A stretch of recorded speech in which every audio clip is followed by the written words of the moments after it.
In 1896, a man in Central Australia sat down to write a report. He needed an English word for something he had just been told. He picked one. The word stuck. It went into a famous book 3 years later, and out of there into every gallery label, every guidebook, every school lesson about this continent. It is now used for the religions of about 250 separate languages, most of which have their own word, and none of those words mean this. The people it describes have been saying for a century that it is the wrong word. It implies something imagined, something asleep, something finished. The word is Dreamtime, and almost everything you have been told under that heading is either a translation error, a settler's paraphrase, or something that was never meant to leave one particular family. Here is my promise. You get the real words in the real languages with the peoples named, from sources those peoples published themselves or approved. You also get the boundary. A great deal of this is closed. Closed to you, closed to me, and in most cases closed deliberately. Not lost, not forgotten, withheld by people who are alive and who decide who hears what. That restriction is not a hole in the record. It is the record working exactly as it was built to work. So this tells the published outside and stops where the owners stop. One thing first. Australian publications carry a warning that a work may contain images, voices, or names of Aboriginal and Torres Strait Islander people who have died. In many communities, seeing or hearing the dead causes real distress, and a person's name may go unspoken for years afterwards. Consider that warning given. This video names historical people. It also names the language group and the published source for every single story in it. Start with the word, because the word is the first error and it is the one that manufactures all the others.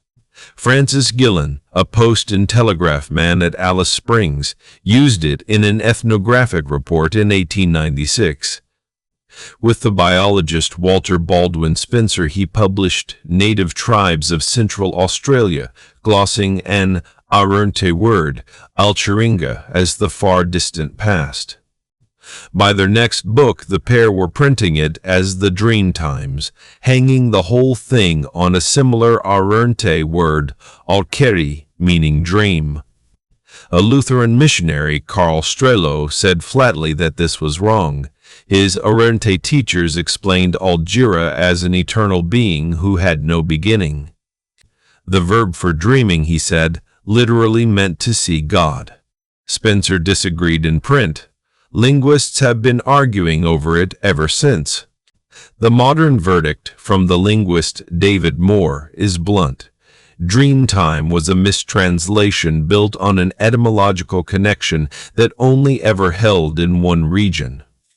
And here is the part that matters more than the etymology. Even if the Arrernte word had meant dream, it would still only be the Arrernte word. Warlpiri people say tjukurpa. Pitjantjatjara and Yankunytjatjara people say tjukurpa. Both are Western Desert words, and neither is a translation of the other's country. Gija people in the East Kimberley say Ingarankarni. Martu Wanka speakers say Manguni. Ingarinian people say Ungud. In northeast Arnhem Land, Yolngu people say Wangar, which names both the ancestral beings and the order they left behind. In Noongar country, in the southwest, Niting does not mean dream at all. It means the cold time. A different metaphor from a different climate, doing a different job. Around 250 languages were spoken here, carrying 600 to 800 dialects between them. One English noun now stands in for all of it. The Australian Institute of Aboriginal and Torres Strait Islander Studies makes the same complaint in its own material. The generalization loses the nuance, and the nuance is the content. The best English attempt at the underlying idea came from the anthropologist William Stanner, and even he had to invent a word to get near it. He said he had never found an Aboriginal term for time as an abstraction. "You cannot fix this in time," he wrote. "It was and is everywhen." Which brings us to the thing almost every retelling gets structurally wrong. This is not a mythology in the sense of a collection of stories about origins.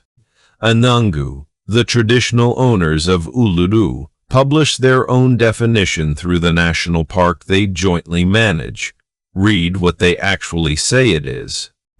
Tjukurpa is the foundation. It holds the relationships between people, plants, animals, and the physical features of the land, and the knowledge of how those came to be. It is also the law, how to care for one another and for country, a moral system and a system of obligation with penalties attached. And it is not in the past. Their words, it refers to the past, the present, and the future at the same time. It moves by inma, by song and ceremony, by dance, by being taken to the place itself, and it passes to people who have inherited or earned the right. So when an Australian court finally had to decide what Aboriginal land ownership actually was, this is what it walked into. 1971, the Gov case. Yolngu clans sued a bauxite company over country the government had sold out from under them. They had already petitioned Parliament on painted bark. They lost. Justice Blackburn upheld the doctrine that the land had belonged to nobody, but he wrote down what he had spent months listening to. A subtle and elaborate system, he said, highly adapted to the country. What he had been shown, in his own words, was a government of laws and not of men. Now the claim you have definitely met, the oldest religion on earth. 65,000 years, unbroken. Take it apart properly, because the number is real. It comes from Majedbebe, a rock shelter in western Arnhem Land on Mirarr country, excavated with the Mirarr traditional owners and published in Nature. Luminescence dating of the sand around the deepest stone tools returned an occupation date of roughly 65,000 years, give or take 6,000. It is contested. Other archaeologists argue the artifacts sank or that termites moved the sediment. Push the figure down to the one almost nobody disputes. 50,000. Either way, it is the oldest continuous occupation known anywhere outside Africa, and it is genuinely extraordinary. Now hear what it does not say. It dates the arrival of people on a continent. It does not date a story. Nothing in that sand tells you what anybody said about a snake. And these traditions are not static. One study catalogued over 100 rainbow serpent paintings in western Arnhem Land and traced how the figure changed across time. Even the serpent has a history. It appears, it develops, it takes different shapes in different eras. That is what a living tradition looks like from the outside. The Aboriginal writer Luke Pearson makes the sharper point. In the phrase, oldest continuous culture, the whole load is carried by the word continuous. Continuity is not stasis. These cultures changed enormously, absorbed a sea level rise that drowned their own coastline, and survived an invasion. That is the achievement, not being frozen. Which is the moment to be exact about what is closed, because this is not a vague sensitivity. It is specific. And it is enforced. Anangu say it on their own park's pages. Many details can be shared with non-Aboriginal people. The secret, sacred information stays with senior Anangu and must be protected. Much of it is also divided by sex. There is men's business and there is women's business, and the wrong person hearing the wrong verse is a serious matter. Some places may not be photographed.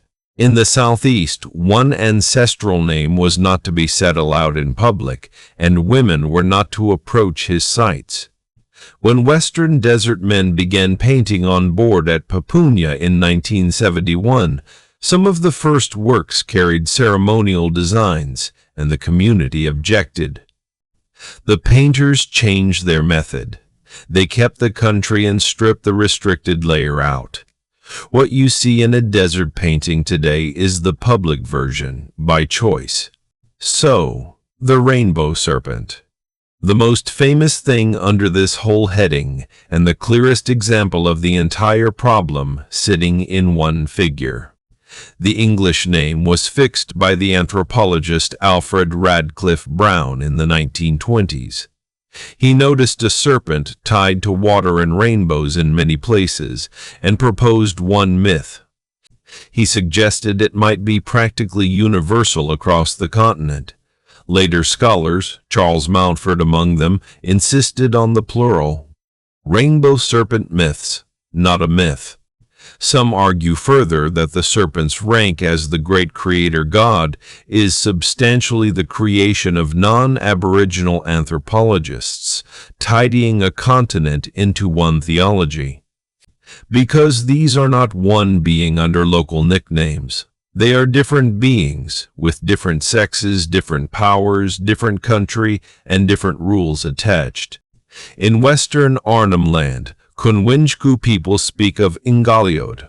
Ingaliod is the sun. The original serpent is Yingarna, and she is female, and she is the mother. Ingaliod swallows people who break the rules, and gives them back afterwards. Ingaliod holds the water and brings the wet season down onto the country. Now go thousands of kilometers southwest to Noongar country around what is now Perth. The being there is the wagyl, and its work is written into the map. The Noongar scholar Len Collard describes the wagyl as the creator and the keeper of the freshwater sources, not a monster, a custodian of springs.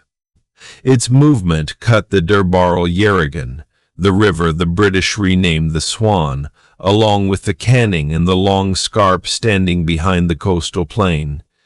Noel Nannup explains the name of the river itself. Durbal is the mixing, the place where the sweet water and the salt water come together. Back in northeast Arnhem Land, the yolngu serpent is yolngu, also called Wititji, and Wititji belongs to the Dua half of the Yolngu world. Not the same being as Ingaliod, not the same being as the wagyl. Different clan, different moiety, different waterhole, different law. The list runs on and the names are worth hearing. Bolung among Dalaban and Rembaranga people, Kunmungur among Morinpatha, Wolungkwa among Waramungu people in the center, Wanampi in Anangu country, Guriala among the Lardial of Mornington Island, Taipan in Wicmunkin country up in Cape York, each with its own owners and its own reach. Say rainbow serpent, and you have said all of them and none of them. It is a filing category invented in English, and it is still on every gallery wall. Take one properly. The Wagilag sisters, also written Wawilak or Wabalag, Yolngu, northeast Arnhem Land, Dua moiety, and the story travels only through Dua country. Two sisters walk north from the south of Arnhem Land toward the Arafura Sea. One of them is carrying a child, and the recorded versions disagree about which. As they walk, they gather plants and animals, and they name them. In this tradition, naming is not labeling. Naming is the act that brings the thing into being. They camp at a waterhole called Mirarmina in Liagalawamir country. A child is born there. The other sister builds a fire and starts to cook. Blood from the birth reaches the water. Below it, Wititji wakes. This is his waterhole, and they have entered it without the right.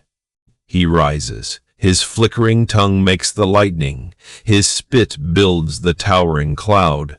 The first monsoon comes down on the country and floods it. The sisters sing over the hut to hold him back. Every published account agrees the singing fails. He comes in and swallows them and the child. And then, in front of the other great serpents, he gives them back up. In Wagyl country, the sisters turn to stone, and they are there now. That is the outside version, and outside is a technical term here, not a hedge. There is an inside version, and I do not have it. The story underwrites the Jungwan and the Gunapipi ceremonies, and access to those is limited to initiated Dua men.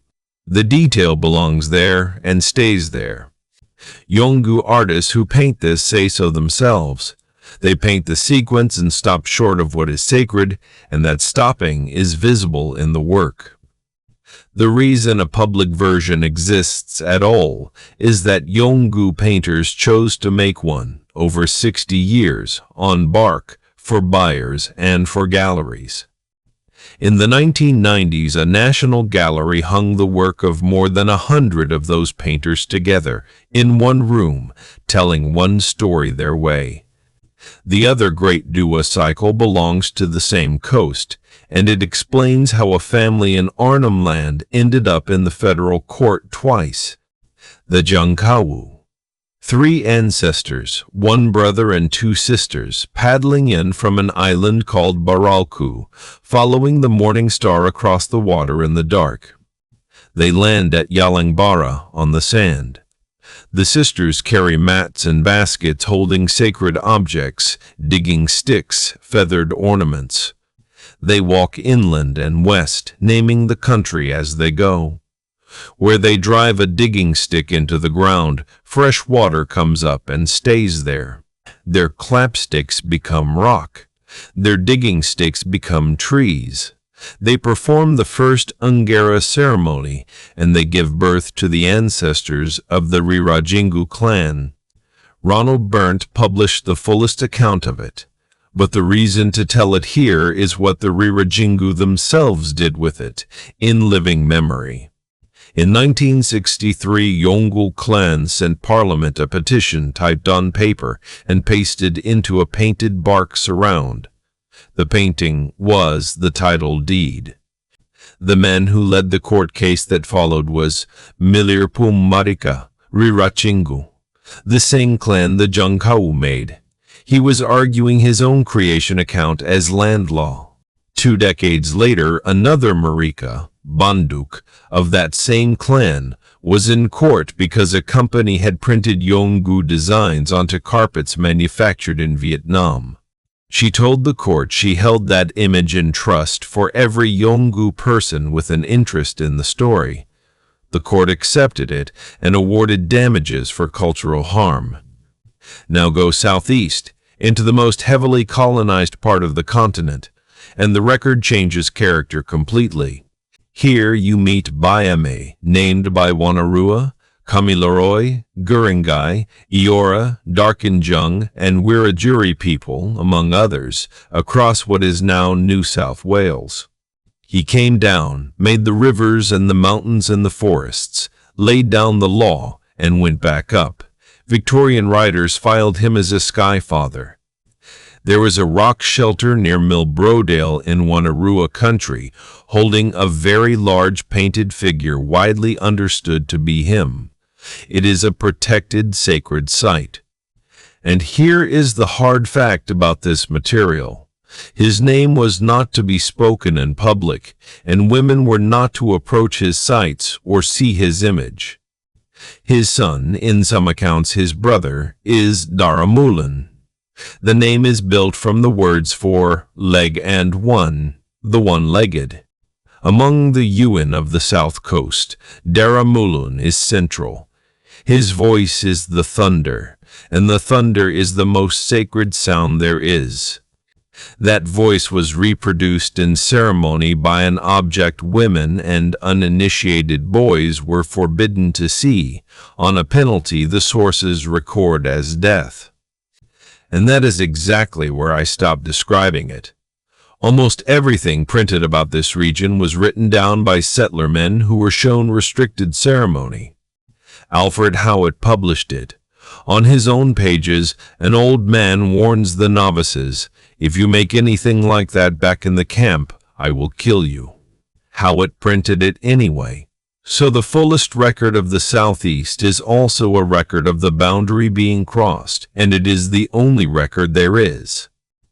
There is a further problem with Biame that has never been settled. The missionary William Ridley adopted his name for the Christian god when translating into Gamilarai. So some argued the Skyfather was a mission import. Others, including the collector Katie Langlow Parker, dated the belief earlier than any mission in the region. It is unresolved, and anybody who tells you confidently either way is selling you a Victorian argument about whether monotheism counts as advanced. Leave it open.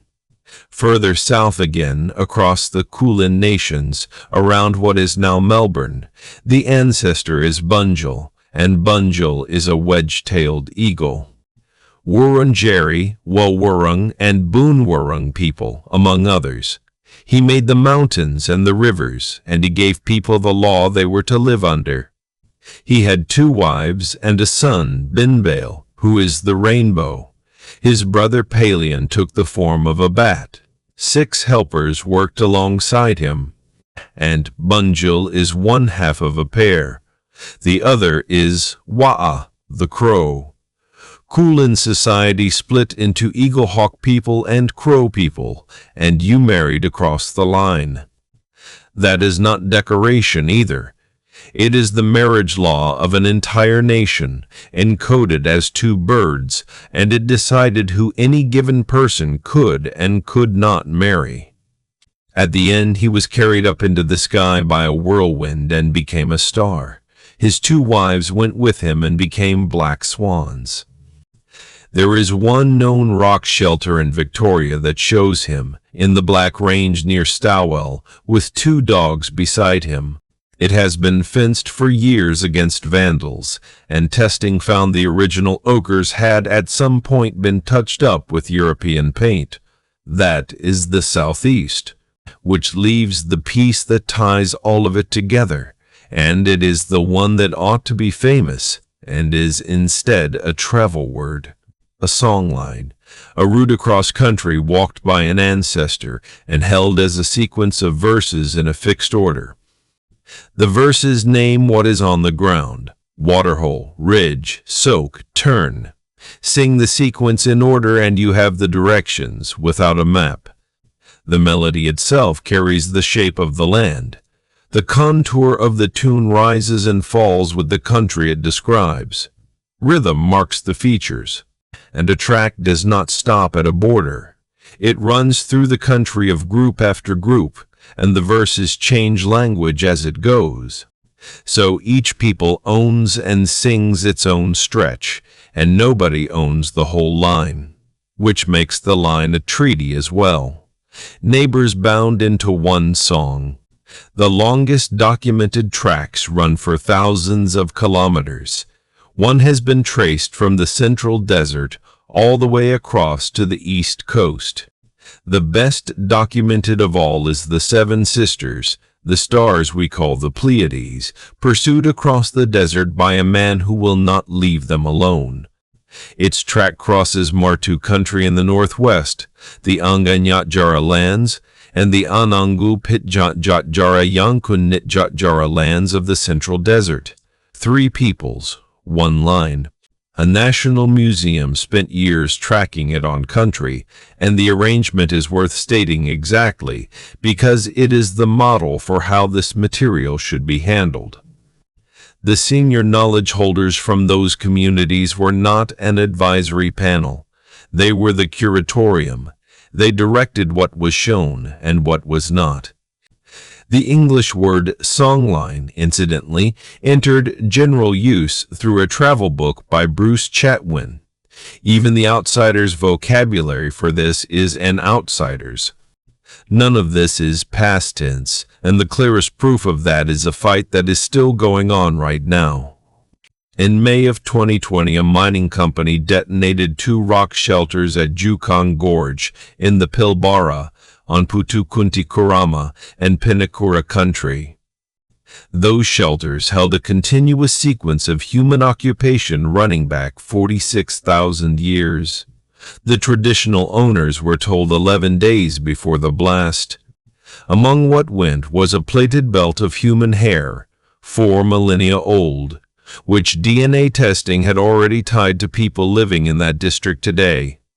A parliamentary inquiry called The Conduct Inexcusable and titled its report, Never Again. The chief executive resigned.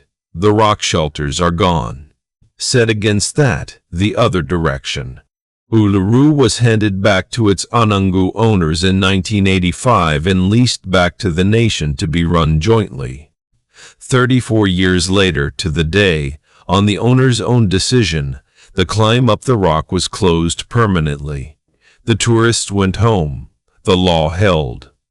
So take the right thing away from this. Not a gallery of colorful creation myths from a vanished people. The people are here. The law is operating. And the correct English sentence is not that this is the world's oldest mythology. It is that this is a body of law with living owners. Some of it is published, some of it is sung only on the country it describes, and some of it was never yours to hear.